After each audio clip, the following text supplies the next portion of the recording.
Yo, guys, what's going on? Welcome back to another episode of Beat the Odds. How y'all feeling today? Well, Feeling good, feeling good. yeah, Brylan. That's what's up. Well, it's the end of Monday. It's about 7 p.m. over here, Monday, Detroit time. We got So we got 65-degree weather today in Chicago. Oh, that's beautiful. yeah, I think we got about the same. We had to turn the AC on. Instead of the heat, we had to turn the AC on. It was getting too hot. It was getting like 73, 74 inside the house. See, I could open up the windows today, man, and let the breeze come in.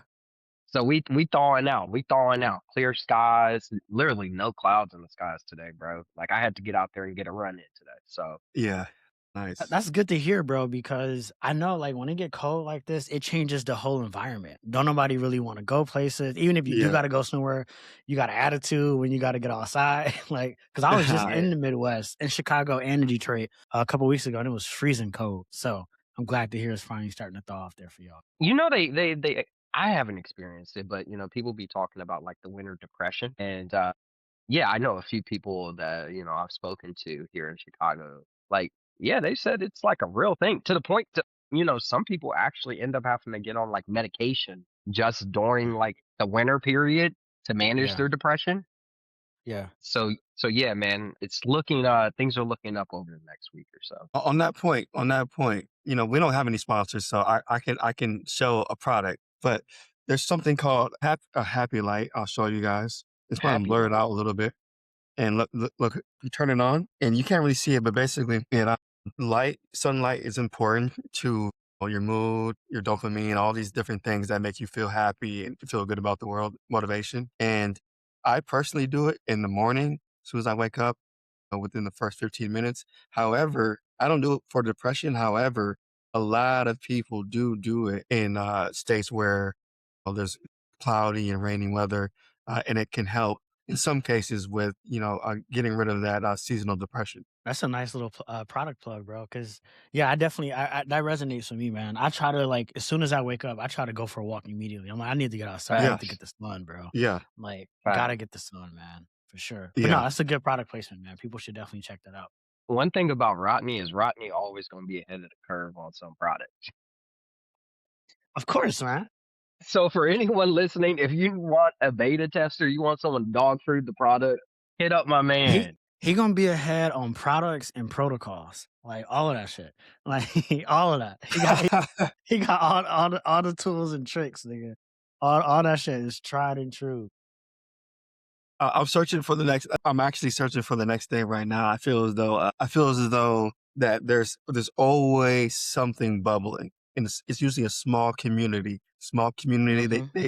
They've come across something, but they're not big yet. They're a little weird still. Nobody would really pay attention to them, and that's why I like to focus on. So hopefully, I find something soon. I think it's about that time. Yeah. Hey, real quick, since we're talking about health and stuff, have y'all? I'm sure you've heard of it, Rodney. Have y'all heard of functional health? Yeah. I just did one today. I just did Oh, you did? function health. Yeah, I just No, did Oh it what's yeah, it? today. yeah. I just did mine today as well. Like you did the blood work, right? Yeah. The lab, go to the lab. Yeah, yeah. Yes, I literally yes. did it this morning. Got my Oh, what pulled blood you? drawn. How did I come across that shit? Okay, so I had heard about them before, and then recently I heard that Robinhood just dropped like a platinum card. And so I was just checking out the platinum card on the landing page and I was looking at the perks and the benefits of it. And one of the benefits was like it said like functional health membership or something like that. So I'm like, or function is it function? It's functional, right? Yes, function. Yes. Function health. Yeah, Function Health. So it was like Function Health memberships. I was like, oh, that's interesting. So I went to the site and I was like, oh shit, I heard about them a long time ago. So I'm like, you know what? Fuck it. Let me sign up. I'm like, maybe this is a sign. Like, let me just go ahead and sign up. So I signed up, got the membership, ordered the immediately scheduled. This was like the next available time that I could do it. I was looking to do that shit immediately. So I did it today, and so I'm just waiting. But basically, yeah, it allows you to order a bunch of blood tests. They do other tests as well. Like I'm still learning about all the tests that they have. Rodney, you probably know a little bit more than Yeah. I do, but yes, they allow you to basically order a 200 panel blood test, essentially, right? So typically, when you go to the doctor and people get blood sample, you get some blood work. It's super basic, right? Like they Yeah. tell you the Yeah. basic number, shit you don't even understand, but just the basics. Or they'll just be like, "Oh yeah, you all good," right? And you're like, "Well, what the hell does that even mean?" And so what Function Health essentially does, at least my understanding, is they collect the blood samples and they're gonna basically give you almost like if you was taking your car to like a car repair shop, and getting a multi-point inspection on your car, right? And Yeah. getting a laundry list of everything there is. That's basically what they're doing. They're basically giving you 160, 200 something tests Yeah. across different parts of your health. And then they have some other stuff as well that you can like add a bunch of add-on tests. It seems pretty crazy. So I'm about to fully lean into it. So I want to plug that as well for people out there. That's a big deal. And you know what? I will tell you like this. I'm all 80% conflicted, right? So 80% I'm happy for you. 80%, 80%. Yeah. The other 20% is that, I work on the biomarkers team at Blueprint. I've never told anybody on the podcast this, but work on the biomarkers team, and we just recently launched a competing product with Function. And so I'm like, oh my goodness. So however, as I said, I've done Function today. So obviously, I was on Function before I joined Blueprint. And so now I guess my new challenge as part of my job is to figure out how can we still Dre? How can we still Dre? But I'll let you say in your early Hey, journey though. I'm already sold, bro. I'm already sold. So Yeah. now that I know y'all do it, I'm gonna be Yeah. a member. I'm signing up, bro. Like, All right, you've cool. already sold me on the validity of Blueprint and what y'all are doing. Like, I'm already sold. Like, honestly, if I could put capital in Yeah. it, I would dump Yeah. all my shit into it. Like, It's crazy, right? it's an obvious one. It's an obvious one. So definitely will check that Yeah. out. I'm glad you plugged me on that. I'm gonna look at it. I'm curious, Rodney, like with you now kind of just, being super deep in the health space, what do you feel like the everyday person overlooks about their health until it's too late? Probably their habits. Mm. So probably their habits and their diet and their exercise, which are pretty much linked to all habits. I mean, I work on the biomarker team, and like Dre just mentioned, Dre did a really What's a good biomarker? What's a job. biomarker? Let's not A assume anybody biomarker understands. biomarkers are like these they're like, imagine if you had these like invisible stats inside of your body. You don't know what they are, but they affect how you live every single day.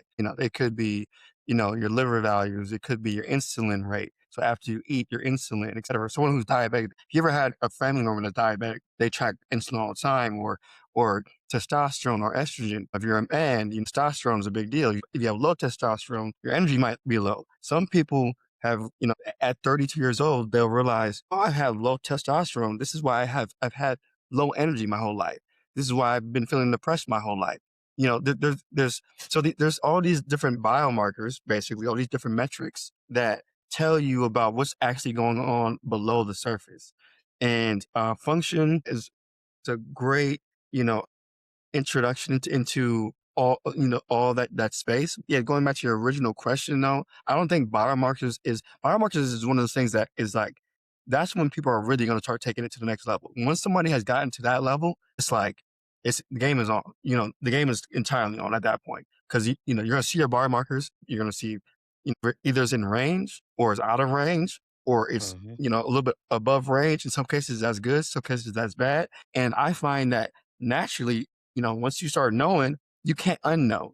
Once you start knowing, okay, my values is like this, and then it starts another search. Okay, well, how do I get my testosterone up? Or how do I lower this? How do I lower that? What foods do I need to eat? Going back to your question about, it's just that it's habits. What time you go to sleep, or what time you wake up in the morning, and then, like exercising, like Dre just said, waking up in the morning, getting sunlight immediately, and then, exercising, by doing even just a walk, and, diet. No, diet is huge, man. I was even looking into like sodium, bro. Like, it's unbelievable, like how much sodium we consume. Like, and like the average person is Sodium so, is Brylan, you sugar? asked about what people don't know. Like, bro, so yes, bro, the sodium and sugar, bro, especially in bread, bro. Like, if you eat bread in Yes. America, like you're consuming an absorbent amount of sodium and sugar in bread, which is kind of unnatural, right? When you look at like other parts of the world and how they make bread. And bread is almost in everything. I mean, you go to almost any restaurant, they give you bread before you even eat your food. You know what I'm saying? Like, it's pretty crazy, man. So I'm at the beginning. Yeah. We I'm at the get beginning mad of that the there's no journey, bread. man. Exactly. We get mad. We want more bread, like before you even eat. Like, it's crazy, man. I'm at the beginning of like really starting to like unpack and like dive into it for myself. But yeah, it's quite You know interesting. what? Let's stay on this for 2 more minutes. Let's stay on this for 2 more minutes, just as we just kind of like, we did not plan this, everybody that's listening. We did not plan this. This is just something so the current administration, they have, I think it's RFK, He's doing a lot of changes in the health department or the Department of Health. And one of the changes that I think is very interesting that I wanted to share, and we don't got to do a deep dive on it because it's kind of self-explanatory. But basically, I haven't been in Europe. I've been out of the country. I just haven't been to Europe. And I hear that, when you look at these different food labels and whatnot, they have a lot clearer markings. And one of the things that is going to be coming this year is they want to make it so simple for people to know what's healthy and what's not healthy. If it's really processed, it's going to have a red label on it. If it's, mildly processed, it'll have like an orange label. If it's good, green. And so literally just you walk in, you can just make snap judgments without even having to think. And I think that's a significant step, let alone the changes to the food pyramid that they made. I think What were those we're changes? going. Well, a big part of those changes was let me just look up the exact ones because Because I feel essentially, like if I'm gonna speak about myself, I feel like most people probably have not looked at a food pyramid since elementary or middle school for different reasons. yeah. So I'm pulling up the exact precise changes. So they've changed the food pyramid to where the top and largest sections are now going to be proteins, which include meat, beans, seafood, eggs, etc. And then you have these smaller sections, for example, what Dre just mentioned with like the bread and whatnot. Those are a lot smaller than in this pyramid. And there's just a handful of other changes too that they've made. It's not like a ton, but it's enough. It's basically saying, hey, look, eat real food, I was prioritize about to say, protein. it's an Yeah. emphasis on real food. Like it's really Yes. that simple. Like Yes. is that simple. And like I didn't making it very clear to distinguish between what is real food and what is not real food. Just making it Exactly. that simple. Because up until this point, I mean, I agree. The American public has definitely it's been difficult to make that distinction. I think the other change too that's happening, which I'm actually very excited about this because it affects our people, unfortunately. They're changing the way that people can spend like WIC dollars and EBT dollars. They're trying to limit the ability for people to spend WIC dollars, which is government funded money on food programs on highly processed food and a bunch of just non-food stuff. Like it's not even real food. They're giving you money for food and you're not buying food. You're buying garbage. I mean, that's literally what it is. Yes. Right? And I think that's a huge change because I think unfortunately in our community, especially I know tons of people who have EBT and they don't care because it's not their money, right? They just go in, they grabbing all type of stuff, Yeah. and Yeah. unfortunately, like they're giving it to their kids. And I mean, what are the effects of this stuff like long term? If you start eating this stuff at 2 years old, food has changed a lot since we were two. Yes. It's not the same when we were two as it is now. Like it's just totally different. And so, like you start giving kids this stuff at 2 years old, it's obvious they're gonna have chronic health diseases before they even graduate high school. Like it's just obvious, right? Yes. So I think Yes. these are great changes. People are complaining about it, but I don't see how this is a contested fight. Like, I mean, we should all want to live healthier lives, and we should all be fighting for that. We should. And then there's also a mental health aspect. When you eat all these processed foods, you eat all these foods with tons of sodium, you eat all these foods with tons of sugar, they create, this toxic mindset that you may not even be aware of until you switch your diet to more water, until you reduce the sugar, and until you change your sodium intake, etc. And not to say you don't need any sodium. You need sodium, but the amount matters. Not to say you don't need any sugar, the amount matters. And yes, I did hear that some of these changes were controversial, and I understand where people are coming from a little bit because they're saying like they don't want the government to control maybe whether or not you get a cupcake or not, etc. But going back to Dre's point though, we've lived in these areas. I've lived in actually it doesn't matter what area. I grew up seeing, in my own family, but then also just I go to the gas station and I see a kid with, just a bunch of just nonsense. And, it's we all swipe an EBT. We all swipe an EBT buying that. I would Facts. rather you buy 5 pounds of crab legs with EBT than for you to be buying. Like, it's not about you not being able to eat great food, good food. It's about you not being able to be preyed upon by these companies whose whole job is to make sure that you're addicted to, refined products, says products, in which case you are the lab rat. they're not verifying these things before. This kind of came up organically, so we'll probably have another podcast dedicated to a little bit more about this stuff. But it it, it, 100%. it, it goes deep. It goes deep. There's a lot that goes into this. People don't understand the business mechanics behind these businesses are literally profiting off of keeping you sick. They're profiting off of you poisoning your own kids and you don't even know it. And they know it. In fact, they won't even give their own children the products that they're selling other people. So that should tell you something. So I we'll think leave it at yeah, that. Go yeah, ahead. Go ahead, brother. one thing I'll add, and won't go too deep into, we can save this for the next conversation. But I do think it's very important to speak about like just some of the scientific points of things, because what Dre Yes. said earlier about, a lot of our diets consisting of things like breads, carbs, things of that nature. A lot of people are not aware that like how your body breaks that down and how that then gets translated to, things that like insulin and how it might end up impacting like, Yes. leading to diabetes or even just obesity if we're just going to keep it a stack, right? And so, yeah, I do think, yeah, in like a future episode, we could probably break down some of like the science. I do think it's like pretty elementary, like how it is. But once I feel like for me, once I learned the science behind how the body breaks down carbs and proteins, it changed how I look at food. Am I the best at it? I think kind of going back to what you were saying about habits, it's hard to break old habits. And so it's something you Right. genuinely have to practice. But once you do start to be more intentional, I'm telling you, like you notice a different, like Yeah. 100%.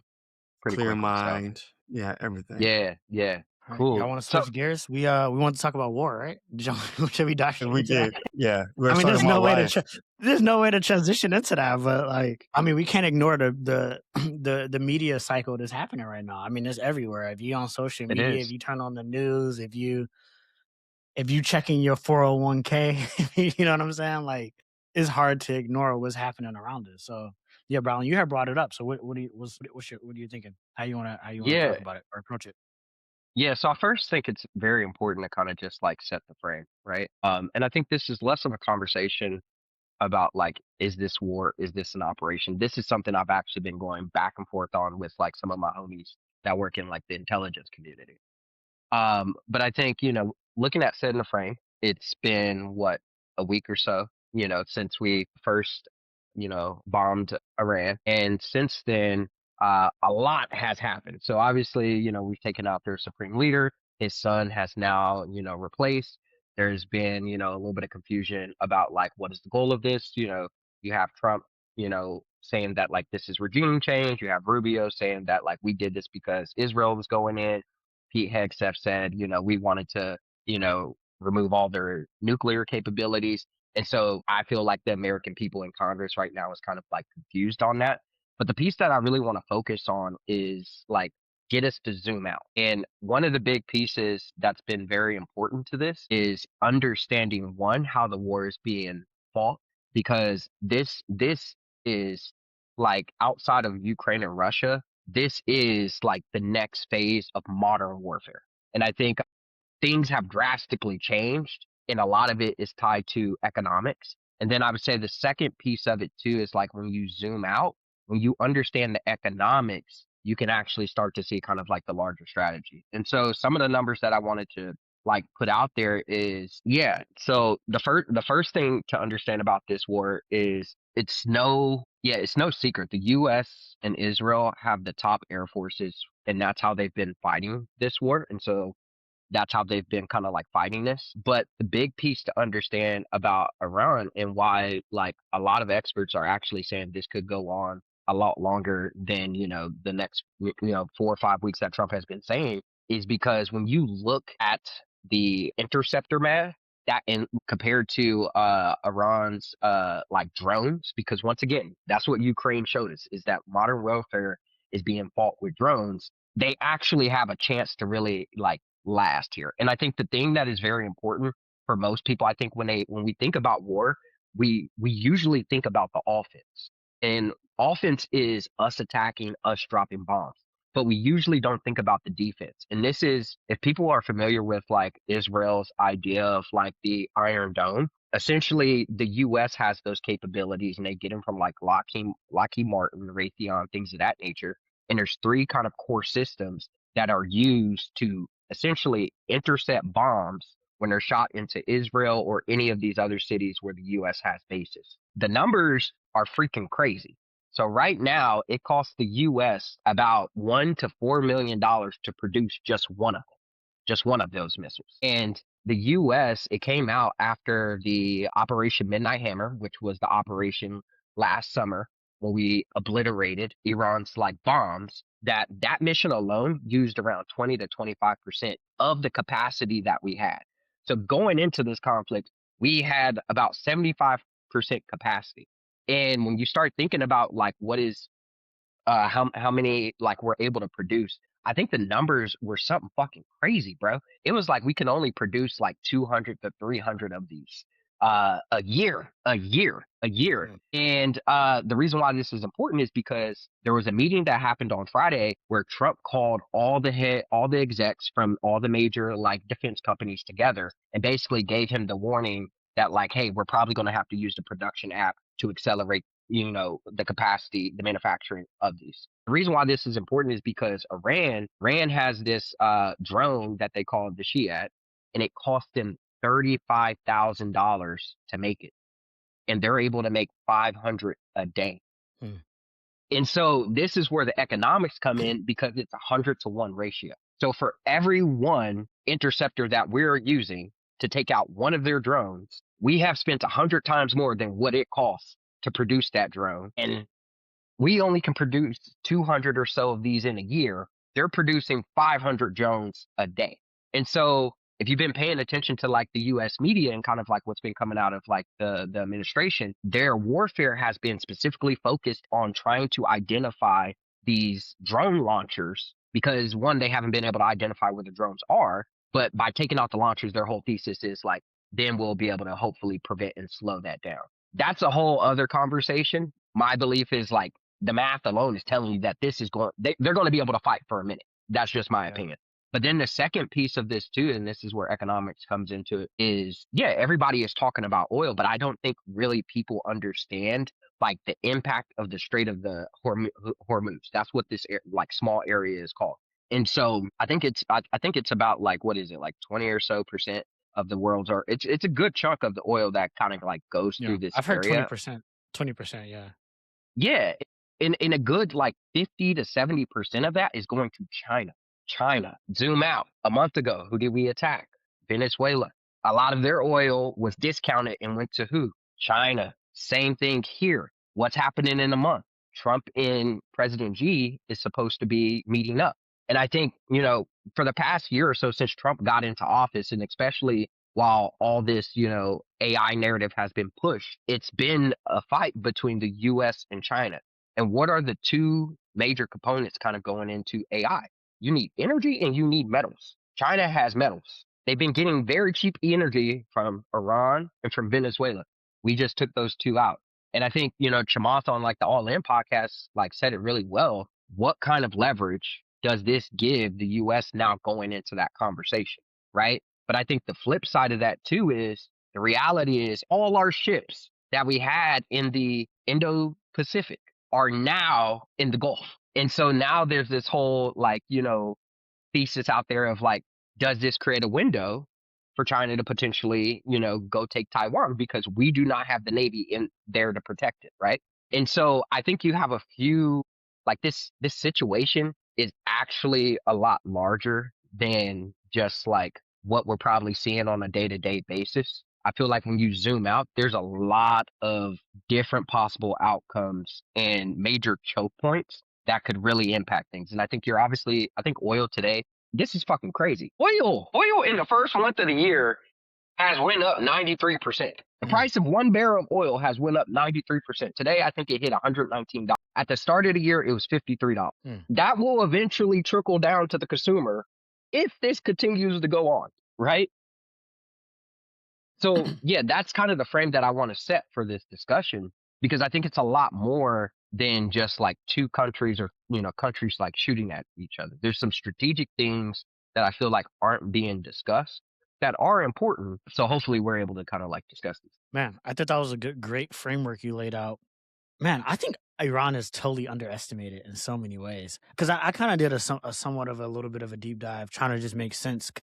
I knew a little bit about Iran, but I didn't know a ton about them. Man, I didn't know how big they were. Man, they have a ton of scientists. They're a very highly educated population. I mean, I think from the American media perspective, we look at them as like just another Middle Eastern country, just full of lunatics, as President Trump kind of framed it. But that's not the case, right? They're very thoughtful and strategic. They have these underground cities, apparently, that are so deep. Apparently, I think they said it's almost equivalent to taking like the Empire State Building and like digging that deep underground. Like they have these bunkers where they're making these production facilities, essentially, where they're making these drones that Brylan you're talking about. What I heard too from some military generals is that it's difficult to destroy those facilities without actually like physically being there. Like it's hard to destroy them from the sky, right? And so while from the American perspective, we're bombing these facilities, right?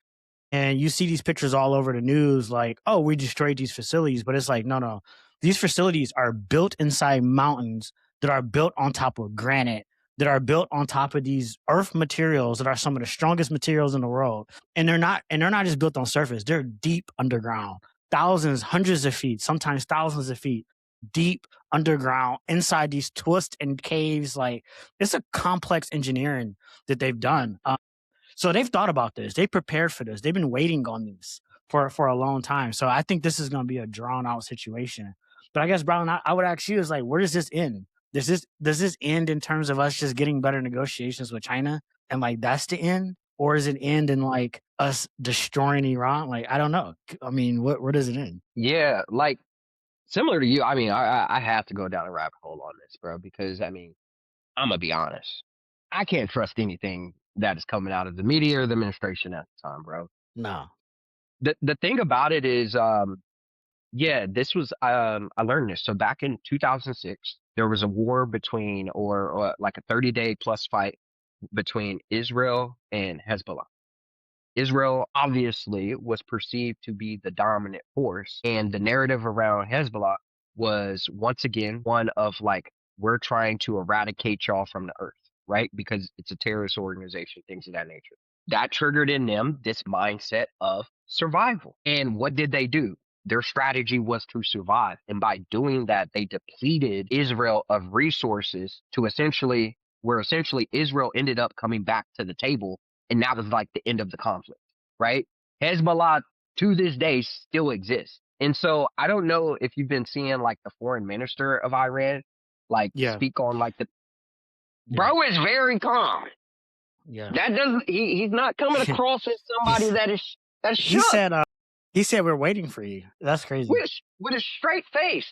But I think once again, they're in that mindset of survival. And because of that, I do think this is going to be a whole different war. Like even how they're strategically bombing places that many people probably would agree should not be a bomb.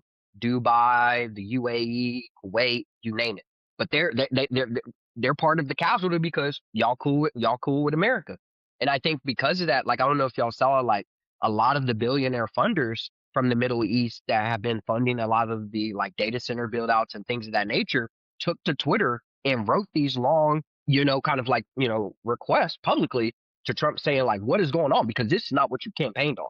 Right. And so there is, I think you're just going to have pressure from like, everywhere. I think the thing about like that makes this interesting for like China, in my perspective, is the reality is China's economy is like not doing well. So like I was looking this up, where the US and China are pretty much the same, is that like we know in the US we have a debt problem.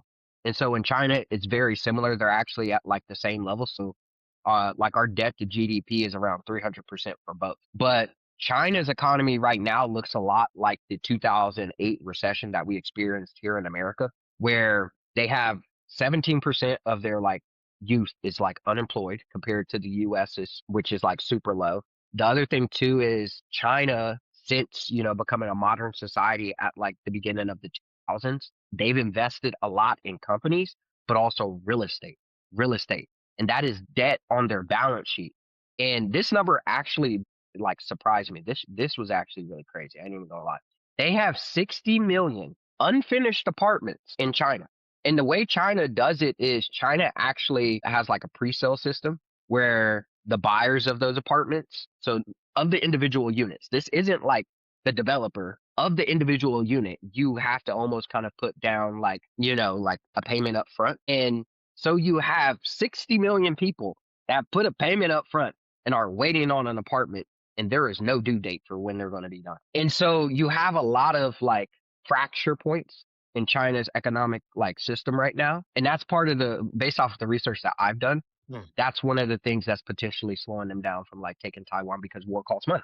Yeah, So so this is interesting timing then, right? Because this is interesting because okay, so China's in this economic strain, and then the U.S. comes along and kind of cuts off an energy source from them while they're trying to go to the negotiation table. So that's either gonna piss China off, like Japan was kind of pissed off in World War II, and forced them to kind of bomb us, which I don't think China would do, but maybe their take will be to take Taiwan, or that'll cause them to capitulate to whatever the US wants, right? And just give in, which is ultimately what is it that the US is seeking from China?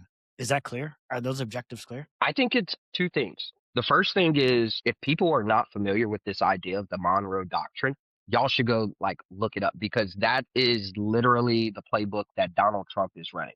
And all it says is the United States like runs the Western Hemisphere. So that is the US, Canada, Central America, South America, like all of that needs Russia, China, y'all can't be over here. That's part of the reason why we went after Venezuela. That's why we want to go after Cuba. That's why we said you can't have nothing near Greenland.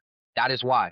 The second piece is, once again, I think it comes back to the reality that the stock market has been surviving because of the AI narrative. The AI narrative. And if we're going to dominate in that, we need access to metals. That's why Greenland was so important. But more importantly, you can get the metals, but if you can't refine them, which is where China has a monopoly on that. I think the number is like 90 to 95% of all refined metals. Refined metals are the ones that eventually get turned into what's in your phone, your laptop, your watch. Any metal you got in your home is a refined metal that has come from China. And so that's the choke point. That's the choke point. And so I know they had like restrictions, I think like export restrictions, and part of Trump's framework that they worked out with China, I think a few months ago, was supposed to like lift those up. But I think, they're really trying to strategically secure like access to that because without that, we don't you need, once again, what do you need metals to build? You need metals to build weapons. Everything. So it's an interesting negotiation that's going to take place. When is this meeting supposed to take place? Do you know? I think it's like the last week of March, first week of April. So within the next few weeks. It's coming up. Man, crazy timing, bro. Crazy timing. Coming up. But Yeah. what are It's your thoughts, interesting, man. Rodney? I think I'm learning a lot from both of you guys on the particular subject. You guys have a more of a depth on it, but I would say that for sure we obviously want something in the United States. Like Brylan mentioned, a big part of our economy is going to depend on AI, and AI has a lot of the dependencies, including rare earth metals, which I started to hear about being more important maybe a year or two ago.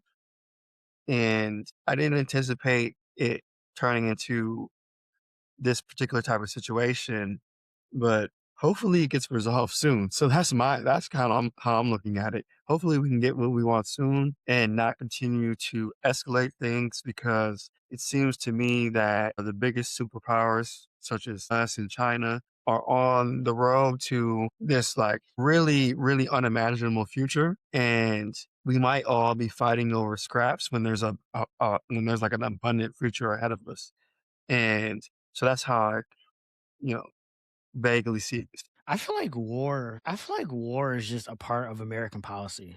Like I really do. Like I feel like it is just like that's just our that's just our way of dealing with it's just our way of dealing with problems. You know what I'm saying? Like, but I almost feel like because of like the military and industrial complex, like I have friends who are in intelligence as well. I have one of my really good friends here in Houston works for Lockheed Martin, and he swears he don't know shit, but he works on the satellite team. I'm like, okay. All right, I know you don't know nothing, but I'm like, in order to feed these companies, right? We realize how big these companies are, like Boeing, like Key Martin, like Raytheon, just the industrial industry. I mean, in order for that industry to keep thriving, I feel like America gotta feed the beast. And it almost seemed like just as like Elon is just as addicted to like starting companies and going after hard ass problems, it almost seemed like America just can't avoid war. As much as our politicians speak to our, the society and talks about peace and diplomacy, I feel like it's always like war is just always a part of our culture, and I don't know if it'll ever change. I mean, I don't. Maybe it's just a human instinct. I mean, you go back and look at history. Every class of people at every point in time, there's always been war. There's always been conflict. There's always been the mass killing of people, right? Or people pushing ideologies over on top of other people or religious wars, right? Like that's always been the case. So I don't know. This seems like this is just the war of the time, right? The reason of it is the reason of it, but I feel like no matter what the reason is, there's just time for war, all right? And the US hasn't been involved in a big, large scale offensive war in a long time. And so it's just like itching to like try out its shit, the best weapon systems in the world, the best technology in the world. You got to use that shit at some point in time. Just using it in the training grounds is not enough. I mean, you got to make it battlefield ready at some point. I feel like this is just part of the cycle. Unfortunately, the other thing I'll say too, and I know this is super controversial, I do not trust Israel. There is something deeply Bruh. disturbing, deeply disturbing to me about the relationship between the United States and Israel, and about our politicians in the U.S. almost seeming like they're more Israel first than U.S. first. And that seems so obvious and yet so deeply disturbing and backwards to me. And that's not any indictment on Jewish people. I have Jewish friends. I have no problem with Jewish people being protected. I have no problem with Israel receiving support by any means. But I think when you have our politicians that seem to have more of an interest in pushing Israel's interests over ours, I think we have to like at least like stop and ask the question. Like this isn't like the 90s where we can just like we have to just believe what's being told to us. Like we're smarter than that now. And so I think it's worth asking those questions. So I'm just gonna leave it at that. It's just deeply disturbing to me. I don't know if I'll ever get any deeper understanding of that. Maybe not. Probably won't. But I don't know. It's just it's interesting. I've never seen this before. Yeah, I'm just gonna leave it at that too. Like, cause y'all know what happened to Kanye. We know Yeah, what happened to Kanye when he yeah, started talking on. For sure. yeah, For sure. yeah, yeah, Yeah, yeah, yeah, but I think the yeah. key part that really resonated with me about what you said, Dre, is like, this is not the 1950s. We can think. And that's been like one of the biggest things, like recently in some of my other group chats, where it surprises me that even with all these facts in the modern age where you could go get the information yourself and it's coming out of their mouth. Yeah. He I know. literally said, we went to war because they was going to hit Israel. And so we have to go. Ted Cruz is a senator here in Texas, the state I live in. And I've heard him say out of his own mouth that he came into public office to be the biggest defender of Israel. He's a senator for Texas. He's not a senator for Israel. His obligation should be to the state of Texas. And I'll just leave it at that. Maybe he's in trouble. Maybe he has some things he's done. He gotta be, because I mean, that's just a weird statement to make when you represent the state that I'm here in. You know what I'm saying? Like, I mean, Yeah, I thought Yeah. you're supposed to be representing the people. That's what I thought. I mean, he might be in trouble. I don't see how you become a senator and represent a whole nother country that most It, Americans don't even know where it is on the map. Most people can't even point out Israel on the map. it could be simple. Either he is under coercion or Possibly. there's a money motive. I feel like it's Oh, for sure. just those seem like the most Yeah, simple for sure. money motive or coercion due to mistakes he may have made in the past. But 100%. yeah, 100%. Man. All right. Where we wanna go next? so we have one last. I think we have one last topic before we get Yeah. out of here. Um, it is going to be around Anthropic and the Department.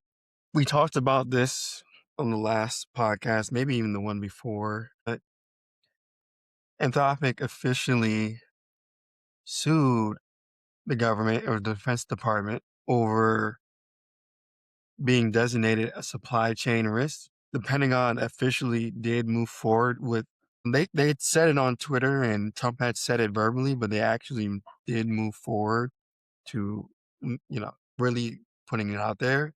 Anthropic is fighting that, basically saying that they don't have a true basis behind that. Now, another thing that's interesting to add on to this is that when they came out and discussed all this stuff, actually, let me rewind it back. There was an all-in podcast, and the CTO of the Department of War, I believe his name is Pete or Peter, I think it's Pete, and he essentially said that Anthropic misrepresented the Department of War. This is just important context because this will likely come up in the lawsuit in some type of way. But basically what he said was Anthropic misrepresented the facts by saying that the government was motivated by surveilling on U.S. citizens and all these different things in an attempt to make the government look like they had these unethical, unlawful purposes that triggered their concerns. But he told a story of a government contractor, which some of you may know, called Palantir.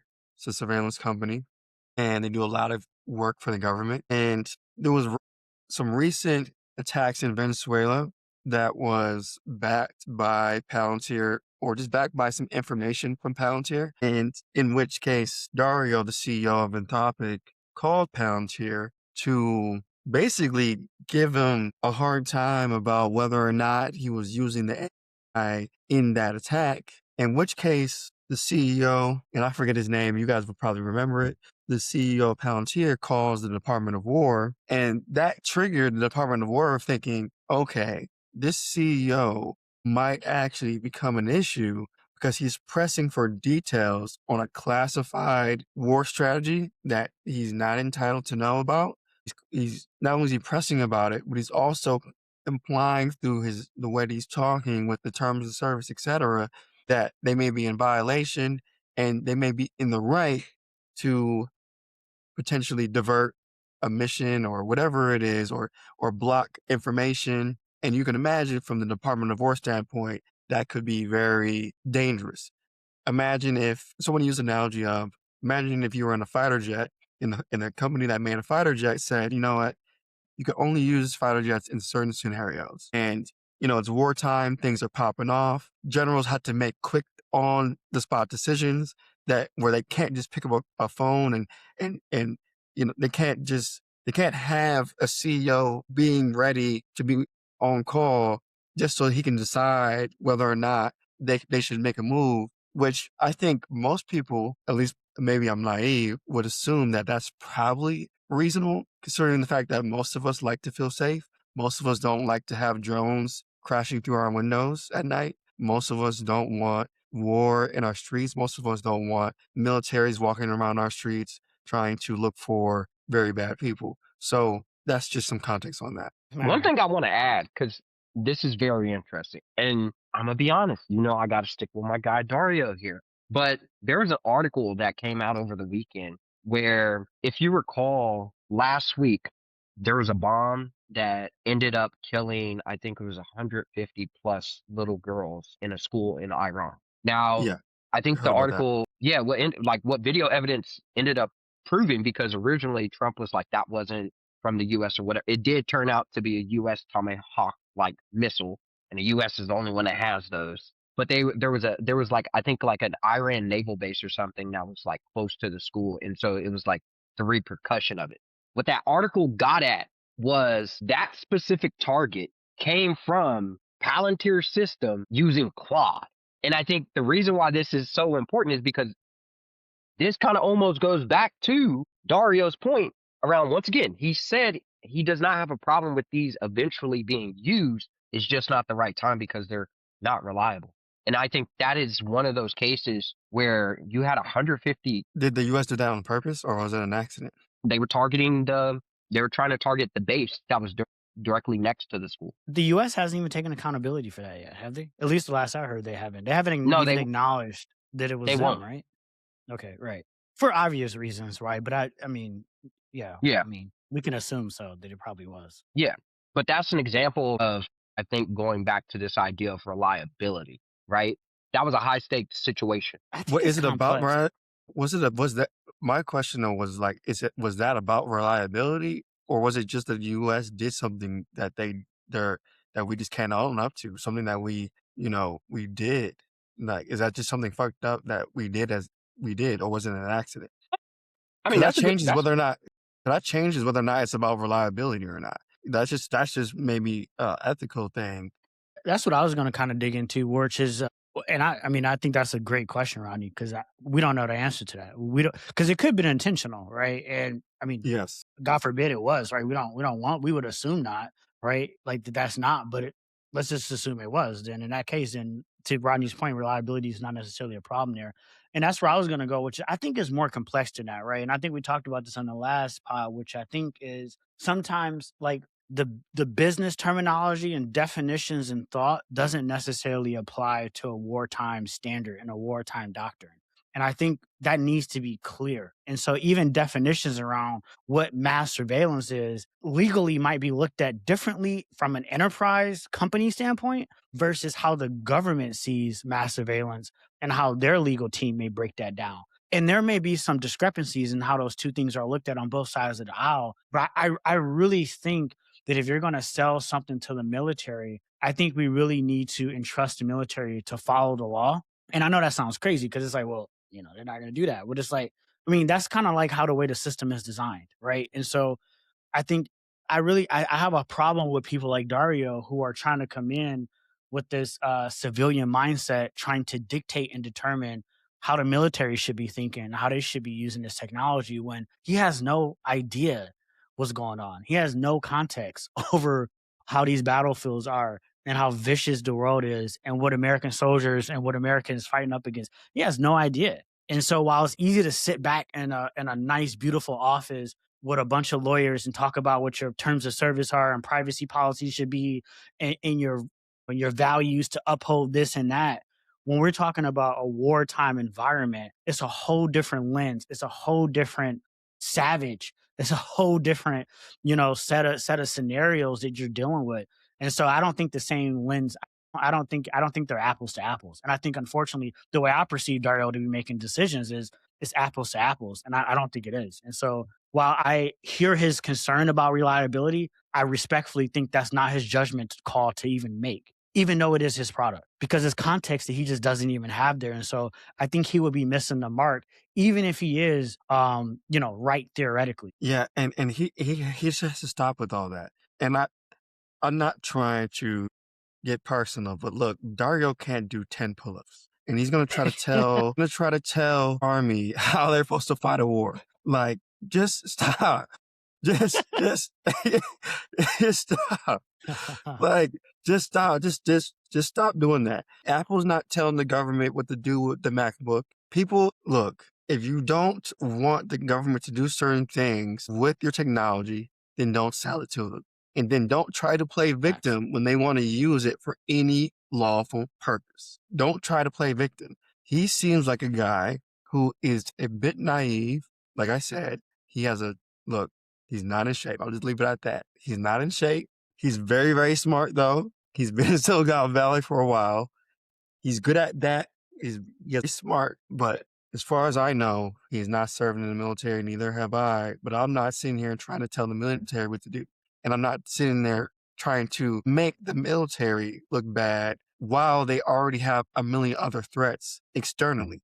They have a million other threats. The CTO of the Department of Defense or Department of War has a million of other things to be thinking about than somebody internally stirring up drama just to play the good guy to the American public.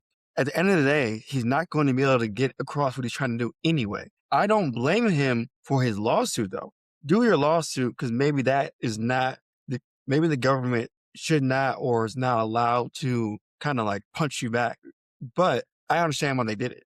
And I understand why they even threw that label on you, whether or not it holds up in court or not. It was a move that they did because they needed to kind of let them know you're not the boss around here. Yeah.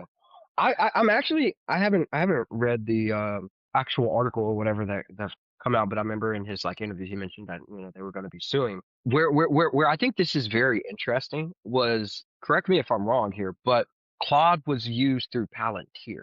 It Yeah. wasn't like it was directly like I think on unclassified work, going back to that distinction between classified and unclassified, on unclassified work, people were using the, typical Claude UI experience. That's cool. But for classified work, it was through Palantir. Yep. And That's correct. yeah, it doesn't, I would just be curious, like, yeah, so the government is actually doing direct business with Palantir. You just happen to be a side effect. And so, like, Yes. what are you even, like, going back to your point, Dre, like, I think you bring up a good point. What are you even aware of? Because it doesn't seem like you might not be a part of those conversations. As well. I think if I'm gonna be honest, this lawsuit, I don't know if I would frame it as like, existential, like this is a survival tactic, because I don't know if you saw today that Microsoft, they recently rolled out Copilot Cowork powered by Claude. Um, so I do think that is a sign, because Microsoft is a huge investor in Anthropic now, that like this is a sign that enterprises that do work with the government currently, they're going to continue to do business with Anthropic outside of probably like those government contracts, things of that nature. But I think this is probably one of those like protective mechanisms just in case this administration wants to take it there. Right. And so yeah, it's going to be interesting to see. Like, I need to read up and see like what they're actually kind of like arguing. Are they arguing the supply chain risk itself versus like the extent at which it can be applied? To me, those are two different things, and I don't know if I can really. I don't know the law like that to really be able to give you an answer. But like based off what I do know, I'm like I can see both of those things being true, where you're still labeled a supply chain risk, but you're still able to do business outside of touching anything the government is doing, type of thing. Well, if anything, it definitely boosted Claw's popularity. I think they surged to like number one or two, probably number one on the App Store for a minute. They might still be there. I didn't check. I haven't checked it today, so I don't know where they are.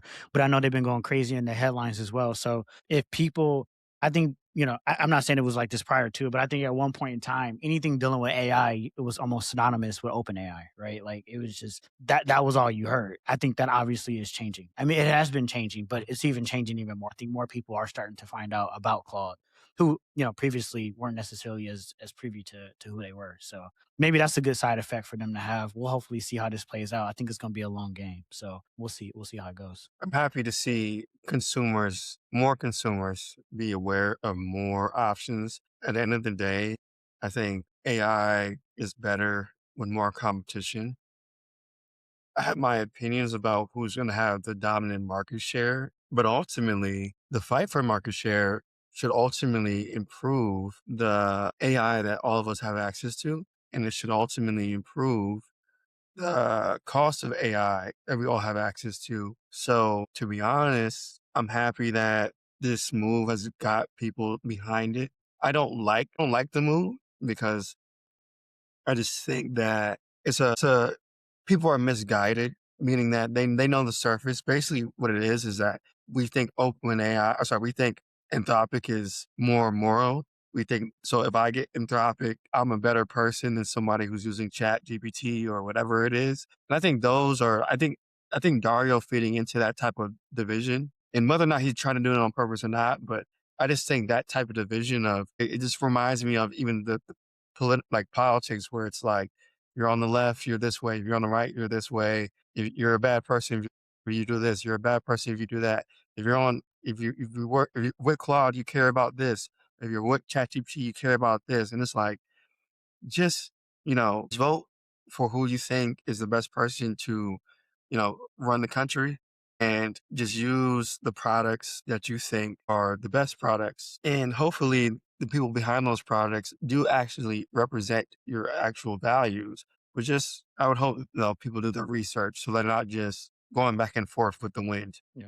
Well said. Anything else? Well, maybe for the next one, because we're at an hour now. Maybe on the next one, we'll talk about autonomous vehicles, because that's a hot space. Oh yeah, big one, big one. And we'll have to pick up the conversation more about health too. We might have to add that as Yeah, like Yeah, a yeah, definitely yeah, yeah. go-to segment of yeah, just like sharing yeah, different yeah. stuff, products, all the stuff that we coming across. Science.